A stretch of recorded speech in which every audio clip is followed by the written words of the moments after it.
कांग्रेस से निष्कासित किए जाने के बाद अपना इस्तीफा देने वाले संजय निरुपम ने पार्टी पर गंभीर आरोप लगाए।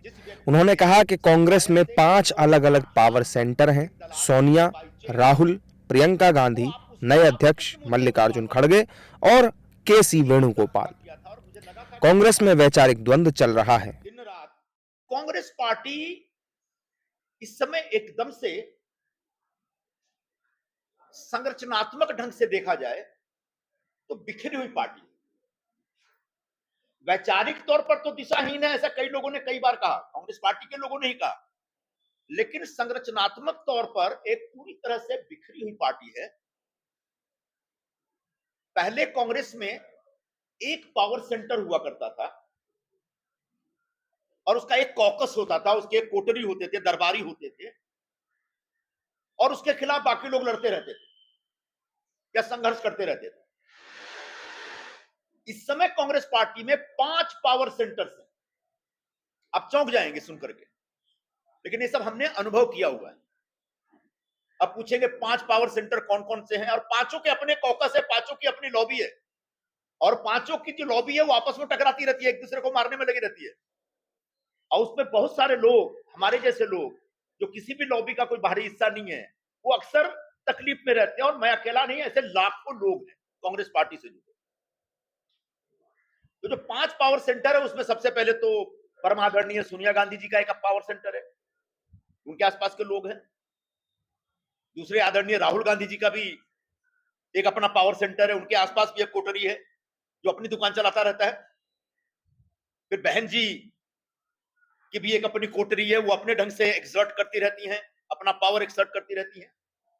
अध्यक्ष महोदय हैं, उनका भी एक पावर सेंटर बन गया है। उनके आसपास जो लोग हैं, वहां तो ऐसे ऐसे लोग हैं जिनके पास कोई राजनीतिक अनुभव नहीं, कोई राजनीतिक आधार नहीं, अचानक उनके साथ जुड़ के वो हाईकमान बन गए और इस तरह की बातें करते, इस तरह की भाषा का इस्तेमाल करते जो मैं आपके सामने यहां प्रस्तुत नहीं कर सकता। और आखिरी एक जो पावर सेंटर है जनरल सेक्रेटरी ऑर्गेनाइजेशन का, वेणुगोपाल जी का, वो भी एक पावर सेंटर बना हुआ है भाई।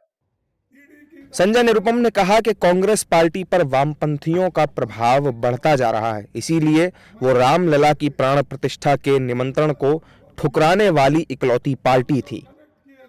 कई लोगों को रामलला विराजमान का जो एक कार्यक्रम था, राम मंदिर का भव्य उद्घाटन था, उसके लिए बुलाया गया था और सब लोग सरकार से या बीजेपी से सहमत हों ऐसा नहीं था, लेकिन सभी लोगों ने बड़े प्यार से, सम्मान से कहा कि साहब धन्यवाद, आपकी चिट्ठी मिली, आज अभी फुर्सत नहीं है, बाद में कभी हम आ जाएंगे। लेकिन किसी ने भी उस पूरे आयोजन, पूरे उत्सव के ऊपर सवाल नहीं उठाया। अकेला कांग्रेस पार्टी की चिट्ठी है जो कहती है कि नहीं, ये भारतीय जनता पार्टी का प्रचार है, और उस आधार पर उन्होंने राम के अस्तित्व के ऊपर सवाल उठाया और राम के होने पर और राम के प्रति जो आस्था, उस आस्था को ही नकार दिया। बाद में बड़ी फजीयत हुई और उसके बाद 3-4 दिनों तक कांग्रेस पार्टी के प्रवक्ता उसके ऊपर जवाब देते रहे। यह लेफ्टिस्ट अप्रोच था, लेफ्टिस्ट प्रभाव था, यह कम्युनिस्टों का प्रभाव था कांग्रेस में। संजय निरुपम के कांग्रेस छोड़ने पर बीजेपी के प्रवक्ता राम कदम ने कहा कि टूटी और बिखरी हुई कांग्रेस देश को मजबूत नेतृत्व नहीं दे सकती, यह पूरी तरह से हारी हुई मानसिकता में है।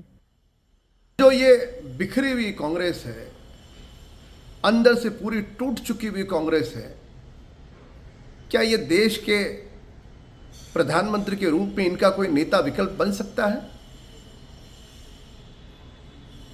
आदरणीय प्रधानमंत्री मोदी जी के सामने पूरा कांग्रेस दल और उनके नेता, उनके साथ विपक्ष, ये पूरी तरह से हताश और निराश मानसिकता में है। ये देश को मजबूत नेतृत्व नहीं दे सकते, ये पूरी तरह से हारी हुई मानसिकता में है।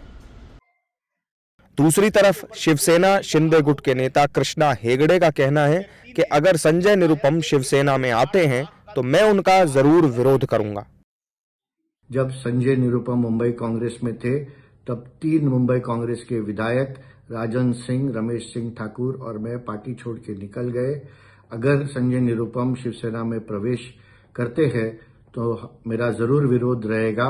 मेरी ये भूमिका मैं सम्मानीय मुख्य नेता और मुख्यमंत्री श्री एकनाथ शिंदे जी और सम्मान्य श्री देवेंद्र फडणवीस जी दोनों के सामने रखने वाला हूं। चुनावी माहौल में एक के बाद एक नेताओं का पार्टी छोड़कर जाना कांग्रेस के लिए चिंता का सबब बना हुआ है।